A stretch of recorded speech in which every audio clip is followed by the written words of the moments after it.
In fighting Hamas and the Iranian axis of terror, Israel is fighting the enemies of civilization itself. Victory over these enemies begins with moral clarity.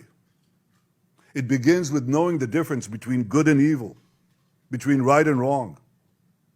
It means making a moral distinction between the deliberate murder of the innocent and the unintentional casualties that accompany every legitimate war, even the most just war. It means holding Hamas responsible for the double war crime it commits every day by deliberately targeting Israeli civilians while deliberately using Palestinian civilians as human shields. It means making clear that the use of human shields is not only an immoral tactic of terror, but also an ineffective one. Because as long as Hamas's use of Palestinian human shields result in the international community blaming Israel, Hamas will continue to use it as a tool of terror, and so will others. Hamas will continue to use the basements in Gaza's hospitals as the command posts of its vast terror tunnel network.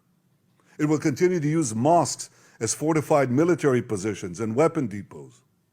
It will continue to steal fuel and humanitarian assistance from UN facilities.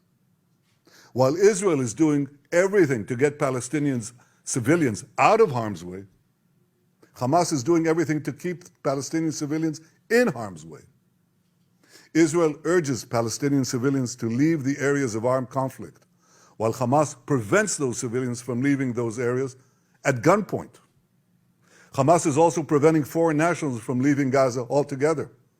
And most despicably, Hamas is holding over 200 Israeli hostages, including 33 children, holding them, terrorizing them, keeping them as hostages.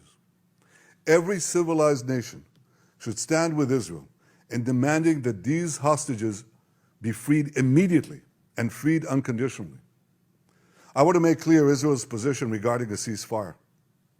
Just as the United States would not agree to a ceasefire after the bombing of Pearl Harbor or after the terrorist attack of 9/11, Israel will not agree to a cessation of hostilities with Hamas after the horrific attacks of October 7th.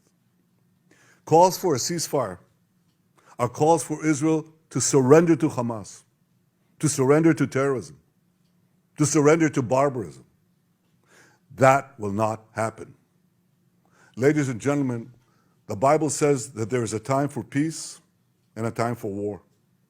This is a time for war, a war for our common future. Today we draw a line between the forces of civilization and the forces of barbarism. It is a time for everyone to decide where they stand. Israel will stand against the forces of barbarism until victory.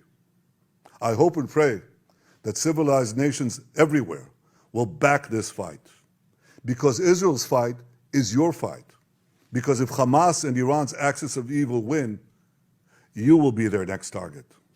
That's why Israel's victory will be your victory. But make no mistake, regardless of who stands with Israel, Israel will fight until this battle is won, and Israel will prevail. May God bless Israel, and may God bless all those who stand with Israel.